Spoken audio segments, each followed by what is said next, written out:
की express train पर पीछे से आते ही मालगाड़ी ने जोरदार टक्कर मार दी और ये कंचनजंगा एक्सप्रेस जो आगे इसी ट्रैक पर थी लेकिन पीछे से सिग्नल तोड़ते हुए, सोर्सेस के हवाले से हमारे सहयोगी ये जानकारी दे रहे हैं कि मालगाड़ी ने सिग्नल तोड़ा और तेज रफ्तार मालगाड़ी ने आकर इसे टक्कर मार दी और यही वजह है कि जो 3 बोगियां हैं वो डिरेल हो गई, जिसमें 5 लोगों की आपको बता दें मौत की खबर है जबकि 30 लोग घायल बताए जा रहे हैं।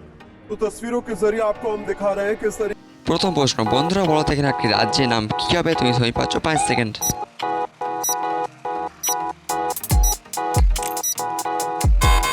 প্রথমে আছে 34 আর সেকেন্ডে লেখা আছে গড়, তো দুটো মিলিয়ে হয়ে যাবে 34 গড়।